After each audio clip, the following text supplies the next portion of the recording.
I'm Brendan Mortensen alongside Annie Klaff. Back to a little bit of regularly scheduled programming. We have a producer this time, which is lovely. We are back at roughly 11 a.m. here on a Wednesday, as we try to be live every Wednesday on YouTube and Facebook at 11 a.m. Back to a little bit of normal here, back to our normal schedule. Our rec soccer team is back to normal, finally winning games for the first time in a while. That used to be more of a normal thing, but Atletico Madrid is kind of on a comeback here. Yeah, we were definitely down in the dumps for a long time, especially when we were playing outdoor. But indoor, we seem to be a little bit back on top. We won, 6-1? 6-1, something like that? Or on Monday? It was a good dub. It was a good dub. Yeah. I did not score, which is unfortunate. No, I don't think either of us scored. I had some dudes trying to take out my ACL, and I was being a little wary. There was one guy who was... We're not going to call it slide tackling because you're not allowed to slide tackle in Volo soccer. He was getting pretty close. Yeah, I got bruises on either side of my left knee right now. Crazy. Yeah. That guy, he's on a watch list for Atletico Madrid. Yeah, that's for sure. Relatively unscathed is good. But we've got a lot of Orioles baseball to talk about today, Annie. We're not going to be talking about spring training too much. The Orioles have looked good. I think the starting rotation is probably the story thus far that has looked great throughout spring training. But we're going to talk about some Orioles prospects, some of which we are seeing down in Sarasota. But MLB Pipeline just dropped their new top 30 prospects. And, we have said it for the past few seasons where at the start of this rebuild, the main focus was on the minor leagues. It was when are Adley Rutschman and Grayson Rodriguez and Gunnar Henderson and all of those guys going to be up? They are now, of course, up in the big leagues, and the big league team is competing. They are winning. It is the story at the major leagues as it should be, and this is not the same dominant farm system that we have seen for the past few years. Instead of being the top-ranked farm system in baseball, they are probably somewhere in the 8, 9, 10 range. It's still a really good farm system, highlighted by a couple of top 20 prospects that we'll talk about here in a second. But it's not the same dominant farm system. Doesn't mean that there's not talent there. Yeah, 100%. And it's definitely not the same as it has been in previous years, like you mentioned, because that was at the forefront of the front office's minds to be able to shape the rebuild like they have and form this young core of talent that it is right now. But one thing that is kind of the storyline for this farm system now is the impact that international signings have made, because that is a huge, huge chunk of this top 30 prospects ranking are those guys who are coming from Venezuela, Dominican Republic, and players abroad, and the kind of impact that they're making in the Dominican Summer League, and then also the Florida Complex League, and then moving into stateside kind of Delmarva and you name it. Yeah, and that's something that we had talked about at the kind of beginning of the Mike Elias era. Dan Duquette and company were not involved in the international market, and that was a point of emphasis for Mike Elias and Kobe Perez, building the new academy in the Dominican Republic, starting to get the international program off the ground. And you see it in the Orioles' now number 1 prospect in MLB Pipeline's updated top 30 in Samuel Basallo, who is also ranked as the 13th best prospect in all of baseball. And they also have 11 of their top 30 prospects as international signings. And that's not to say that all of these guys are going to turn out to be stars. That's not how international signings work. When you are bringing in guys at that young of an age, it's a lot of times a crapshoot. But the Orioles are major players on the international market now, and we see it in their top 30, and we haven't seen it pay dividends at the big league level yet. We are going to soon whenever Samuel Basallo gets promoted. But it's paying off big time down on the farm. And over the next 5, 10, 15 years, I would imagine the Orioles are going to be much more built and centered around some of their international guys, whereas 10, 15 years ago, and over the past few seasons, because you weren't involved internationally, that hasn't been a possibility, as it is for so many other teams around baseball. Yeah, and I think that some of these other guys that are further down the top 30 list right now are ones that the O's have been trying to scout out to be similar prospects to Samuel Basallo and kind of have that influence that he's already had in this farm system the last year or so. Like Steven Martinez has a very similar profile to him. So, and I am sure we're going to run through a number of these guys, but it's definitely kind of the new wave of the Orioles farm system is what can the process and the amount of effort that the O's have done to find and search out for these guys in international markets. What have they done to impact this farm system? And it's been a lot so far. Yeah, and you're not always going to hit on a Samuel Basallo. Right. This is again, for most other teams in baseball, Samuel Basallo is a once every 5 or 10 years type of prospect to have somebody in the top 15 in all of baseball. And he wasn't even the highlight of the Orioles international class in terms of the signing bonus that he received. That's not always going to happen, but A, it's nice to see that it happened once, of course, and B, having somebody like Samuel Basallo that you can now point to go to international prospects and say, hey, if you want to be like Samuel Basallo, this is how we develop our international prospects. So it's great that the Orioles had such early success with an international prospect because you can point to that kind of track record as hey, this is what we can do. So let's get into the top 30 a little bit. Samuel Basallo is the number 1 overall prospect. Hot on his heels is Kobe Mayo. Those guys are the 13th and 14th ranked prospects in baseball. There's not a ton that we can say about them that we haven't already said. True. We had a separate podcast about a month or so ago just on these two guys. They're really, really good. They are 2 of the best prospects in baseball. Kobe Mayo a little bit ahead of Samuel Basallo in terms of when we will see him being a contributor at the big league level.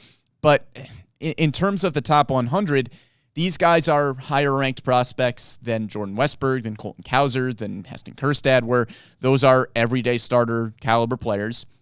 And I think Samuel Basallo and Kobe Mayo profile to do the same thing. I think the question mark with the Orioles farm system becomes where do you look to after those 2 guys? Because they are the only top 100 prospects in this farm system right now. We're used to seeing 6, 7, 8 guys in the top 100. That is not where the Orioles are anymore. They have 2 top guys in Basallo and Mayo.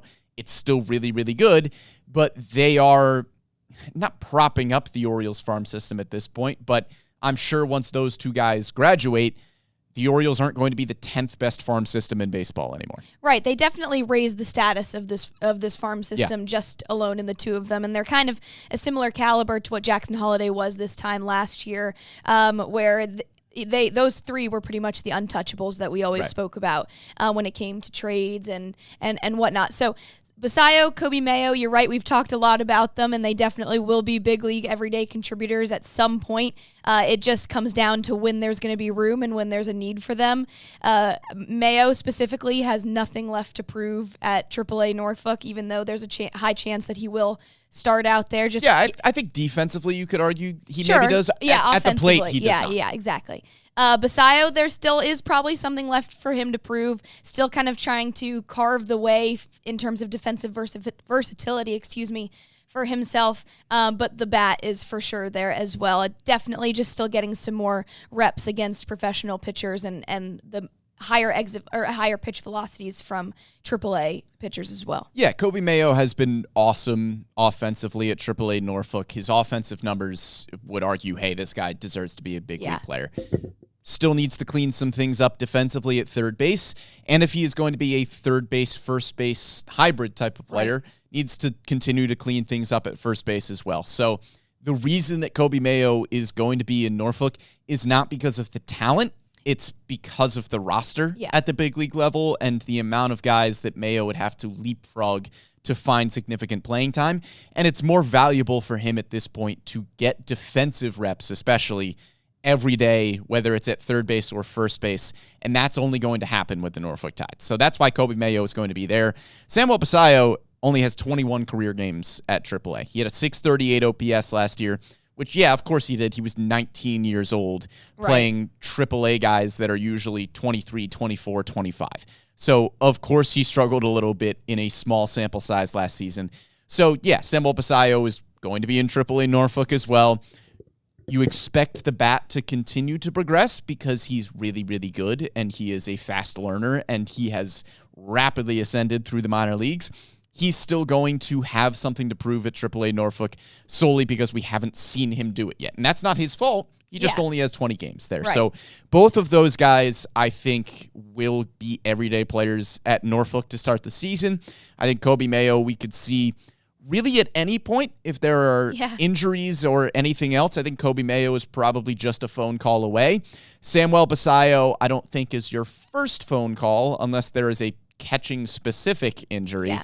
but he will be in the big leagues eventually, I think, at some point this season. They are solidly the number 1, number 2. I think the number 3 on MLB Pipeline's top 30, Enrique Bradfield Jr., to me feels like the very solid number 3. Agreed. Based on what we saw from him last year. I think if there's anybody on this list that has the chance to jump into the top 100 sooner rather than later, it is Enrique Bradfield Jr. It wouldn't surprise me if he was ranked 105th on this top 100 because we talked to him in the offseason, added some weight. The bat looks great. We saw him mash a home run in spring training. The defense, the speed are already elite.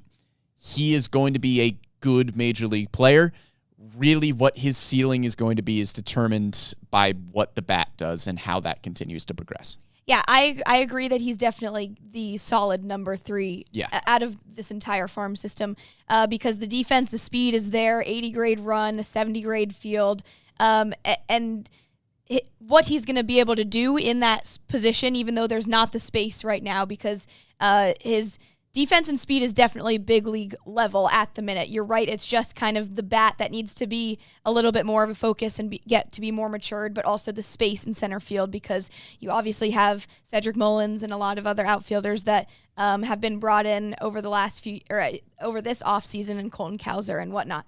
But he will never kind of be that slugger, but there is potential to get on base and, of course, steal bases when he's on base because this guy, his base stealing ability is unreal and something that a lot of teams are going to envy when he makes it up to the big leagues. He stole 74 bases in 108 games last season with both the Ironbirds and the Bay Sox. So this guy, when it comes to his speed, it's no joke. Yeah, and if he can keep the on-base percentage at a really good clip, that's all you need him to do. The OPS is never going to look outstanding. I mean, last year in Bowie, 27 games, it was just a 791 OPS, which is still really good, but it was a 395 on-base percentage, which is incredibly impressive. And the only reason that the OPS isn't higher is because the slugging percentage isn't going to be all that high. Right. So he said he feels really good this offseason, added some weight, and it's not going to be adding home run power, but if he's adding gap-to-gap power to hit more doubles, that's all you need him to do. You need him to get on base, steal bases, be a threat.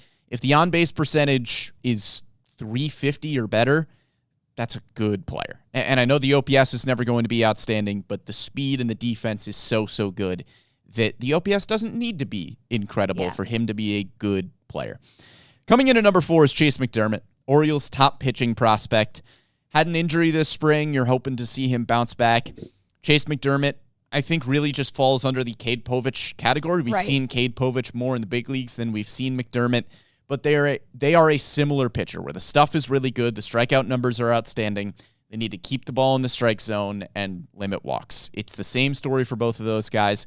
Povich now a little bit ahead in his progression compared to McDermott, but McDermott, if injury luck, goes his way a little bit more. He was injured to end last season, injured to begin this year. If that turns around a little bit, I would expect him to be on a very similar track to Cade Povich. Yeah, I was going to say the injuries just definitely do not help his case, especially when he's had his major league debut last season, July, but then obviously fell to injury again after that. So really a ton of roadblocks for McDermott, but you're right, very similar profile to Cade Povich. And it does help his case a little bit now that, in terms of this top prospect list where Povich has graduated rookie status, so Chase is definitely going to be that next top pitching prospect with hopefully some chances for him to get some more big league reps in this season. And to have that debut is a really good thing as well because you have those kind of nerves of a debut out the window, and now all he has to do is kind of prove himself in terms of durability, injury-wise, and then also, you're right, kind of bringing down those walk rates at a big league level because the stuff and the strikeout rate is pretty good. Yeah, he's not the same caliber of prospect as Kobe Mayo, but I think he falls into a similar category on this prospect ranking where you're saying, okay, he's probably one of the next phone calls. Right. I don't know if he's the next phone call, given the starting pitching depth that the Orioles have. That might be Cade Povich if he doesn't break camp with the team. But Chase McDermott, I think, is right there. If he is healthy and the Orioles have injuries in the starting rotation, Chase McDermott is somebody that you feel comfortable with at the big league level. Rounding out the top 5, we've got a recent draft pick, Vance Honeycutt. And there's a group there, 4 top 30 prospects in MLB Pipeline's rankings coming from last year's draft class. So Vance Honeycutt at number 5, Griffin O'Ferrall at number 7, Ethan Anderson at 18, and Austin Overn at number 29. We'll start with Vance Honeycutt because he was the first-round pick out of North Carolina. 43% strikeout rate to start his pro career, which is not awesome. I don't really care about it because it is his first taste of professional baseball, and we knew that the strikeout rate and the contact rates were the question with Honeycutt coming in anyway. I throw those numbers out the window a little bit because you just got drafted, you're adjusting to the professional game. This season, the strikeout rate needs to be less than 43%. Right.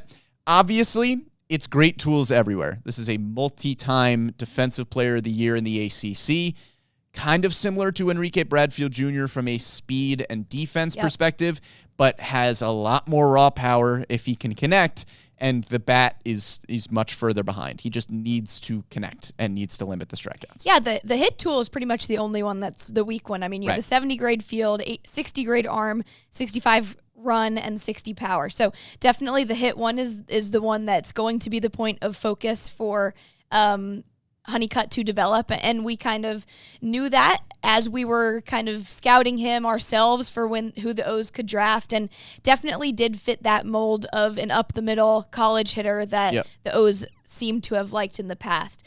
The contact, again, will definitely be the area of focus, but we've seen the jump from either college or even high school, right, when you've drafted to Aberdeen or high A, be really, really tricky and really difficult. Yeah. But the jump from Aberdeen to the Bay Sox or even further to AAA is a little bit lesser of a degree to that. So if he can show out and perform well this season in Aberdeen, then you kind of know that he's gotten a lot more reps under his belt. He's a lot more comfortable in pro ball. And once he makes that stride in Aberdeen, it'll be a lot more you'll feel a lot more confident in him to move up in the ranks. Yeah, and the Orioles wouldn't have drafted Honeycutt if they thought the hit tool was just so beyond saving that they couldn't do anything with it. All of the other tools are outstanding, and if the contact rates improve, if the strikeout rate improves, Vance Honeycutt has the chance to be a really good player because the power is good, the speed is good, the defense is excellent. So it's really just that. There's not much more to say about Vance Honeycutt other than let's get the contact rates under control a little bit.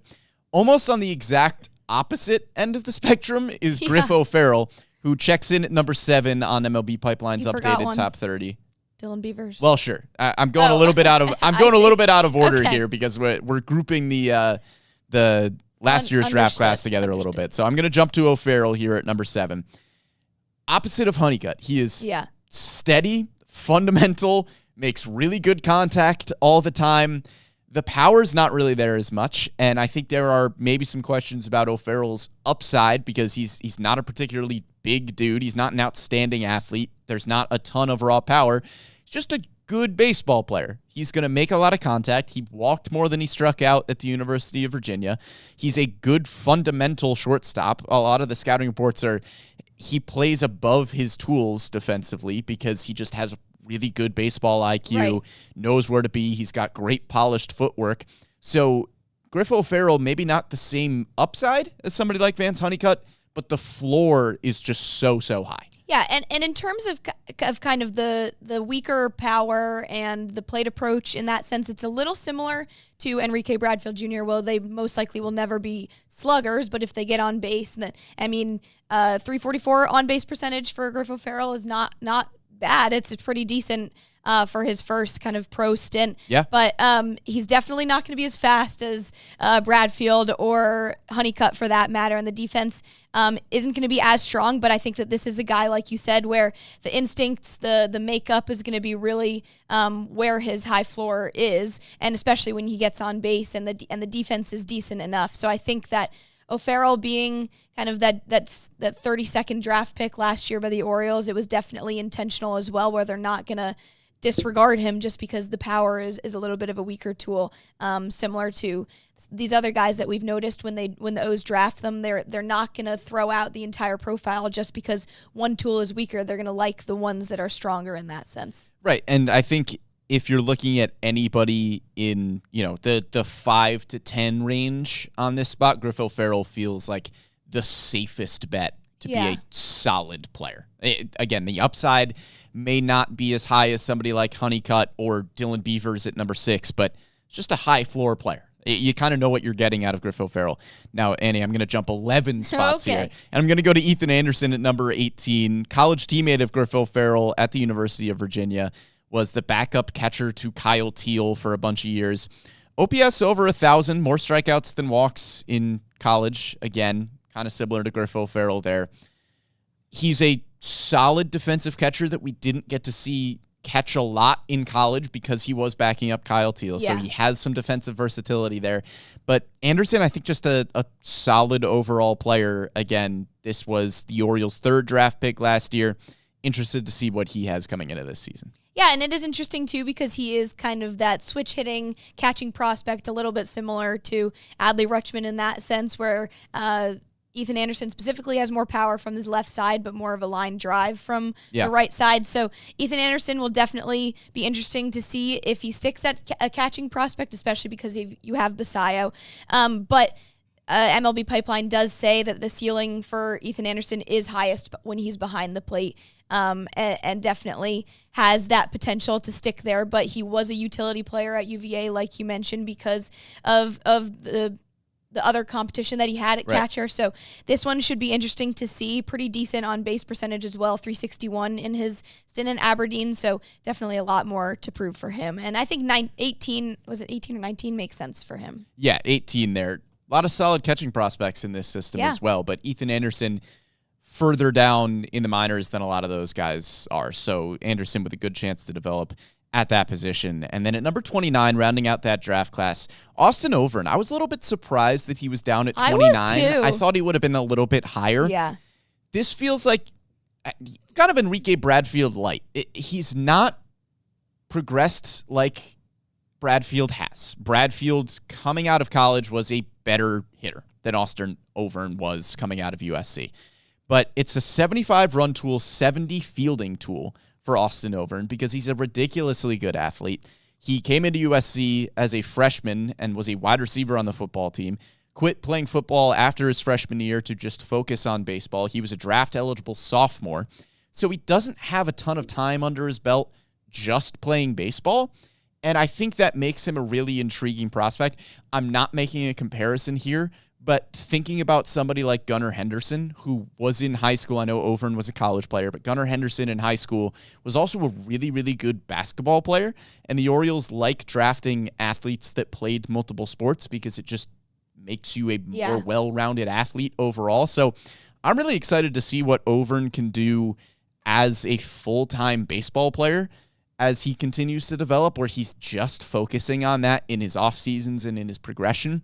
Again, he's similar to Bradfield, where it's not going to be a lot of power. He is kind of a slap left-handed traditional hitter that you would see towards the top of the lineup with great speed and great defense. So I think Overn, by the time we get to the end of this season, could very well be better than the 29th ranked prospect in this system. Yeah, I 100% agree that he was a little bit lower down the list than I would have placed him.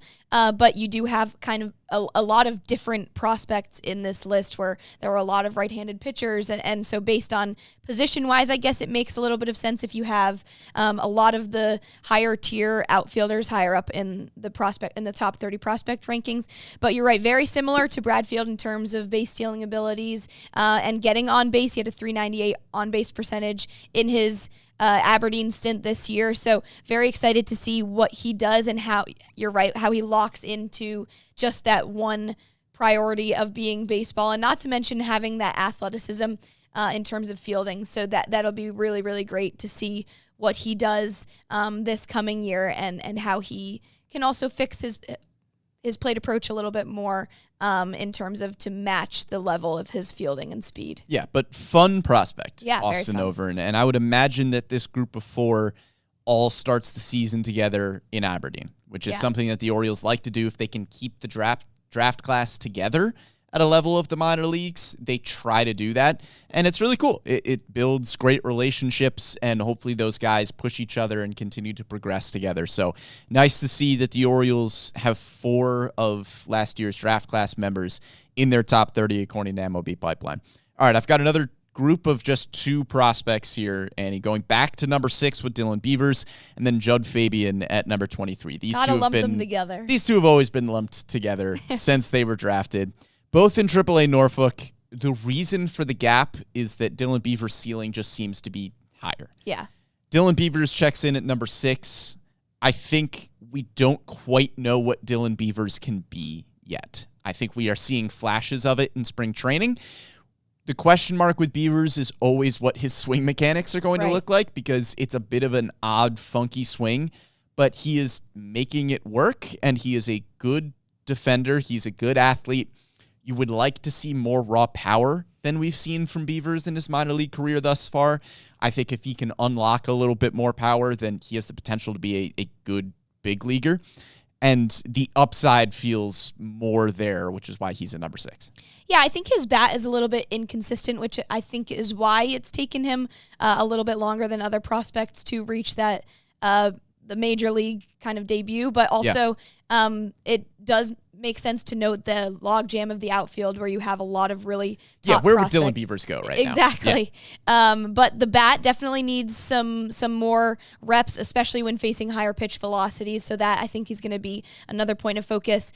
He did get some contact off of Sugano in a live BP he last looked week, good. but take that the way you will, because Sugano is coming off of a long journey and still acclimating to MLB and everything. But he definitely is going to be interesting to see where he goes with this log jam and where he can prove himself, and to what point that he can prove himself before he needs to get called up and will get called up. Yeah, and I think he differs from Judd Fabian, where, you still are looking to see what Dylan Beavers could potentially be. I think you kind of know what Judd Fabian is, which is a good defender in center field who is going to hit for power, and he's going to strike out a lot. And you need to see more from Judd Fabian than what you saw last year at AAA Norfolk, obviously. It was 30 games and 51 strikeouts. It's a lot of strikeouts. I know Judd Fabian is going to strike out because he's going to hit home runs. That's too many strikeouts. Right. So Judd Fabian, I think we know what he has the potential to be, and I think we kind of... It feels like a known commodity, Judd Fabian, at this point.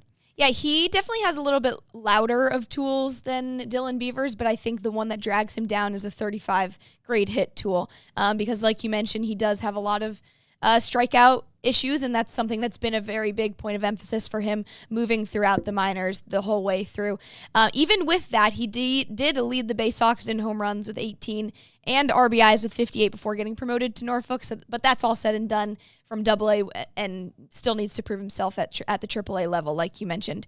He is still a plus defender in center field, so it will be interesting to see where he also gets to maneuver and move throughout this logjam of outfielders. It will probably be a Dylan Beavers type of a priority, especially when you look at this prospect ranking. Yeah, and I think they are in a similar boat where a lot would have to happen for them to make their big league debuts at some point soon. Neither of them are really busting down the door to get to the big leagues at this point. So there is such a logjam in the outfield that I would be surprised if we saw Dylan Beavers or Judd Fabian. I think Beavers has a chance at some point late in the season, maybe if there's injuries and you maybe you just want to get him some reps. I don't know, but there is a logjam there, and those two guys are going to have to put up big numbers at AAA Norfolk to start any sort of conversation about getting them playing time consistently at the big league level. MLB Pipeline has the ETA for Fabian and Beavers as 2025, but Enrique for 2026. Do you agree with that? Yeah, I think that's probably fair if you're looking at just where they are. Yeah. Beavers and Fabian are both in AAA Norfolk. Enrique Bradfield Jr. is still in AA Bowie. So you would need Enrique Bradfield Jr. to start the season well at Bowie, get promoted to AAA Norfolk, play well at AAA Norfolk, and then get promoted. Yeah. Whereas Beavers and Fabian, they need to play well at AAA Norfolk where they already are and then get promoted there. Yeah. I think Bradfield has a chance to debut before those guys because I could see a path where Bradfield starts the season really hot and Bowie gets promoted relatively quickly and then moves up to AAA Norfolk where he's now on the same plane as those guys, and it's just who's ready. And we know Bradfield has the tools defensively and speed-wise to be ready as soon as possible, basically. As soon as possible, meaning whenever the hit tool is there. So I think there's a chance that he debuts before Beavers and Fabian. I think Bradfield also would make a stronger case that he would require big league playing time over Beavers and Fabian, but it makes sense just based on where they are. Yeah, and right how now. long they've been there, right? Right. After that, after Dylan Beavers at number 6, Griffin O'Ferrall at number 7, there's a group of pitchers. Yay! Large group of pitchers. Large group of pitchers. Michael Ferret at number 8, Keeler Morphe at number 9, Pat Riley at number 10, and Nestor Herman at number 11. I know the Orioles don't draft a lot of pitchers very high, but with guys like Ferret, I mean, it was a later round draft pick who has now progressed and has shown a lot of really good stuff. I was almost surprised to see him at number 8. I thought we could have seen him. I thought we could have seen him higher based on what we saw from Ferret last year.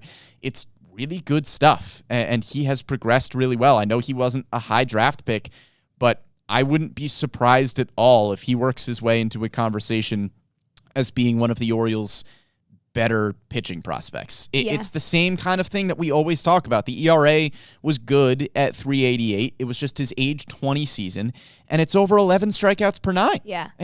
It's a good stuff guy, again. And I think he could... He's behind, obviously, Cade Povich and Chase McDermott in terms of where he is in the minors. I mean, he finished last season at High A Aberdeen. He's not going to be there all the time, but this is still a really good pitching prospect, and I think he could continue to work his way up. Yeah, and I guess when you said you would think you'd be higher, I was kind of looking at in terms of who he beats, but then I think he could have jumped in the rankings, Griffin O'Ferrall, Dylan Beavers a little bit. Yeah, I think you could see him at number 6, number 7. Yeah, I agree. Somewhere in there. Totally. I think what is interesting about him, I mean, the way he was drafted is really cool because he's a product of State College of Florida and Manatee, Sarasota, so right in the backyard of the Orioles farm system and the whole Sarasota complex. So that was very interesting and kind of probably helped his case to get drafted to the O's. Very deep pitch mix, 2 four-seamers, 2 sliders, 2 changeups, and a splitter. I watched a video on YouTube of Ferret on what he was working on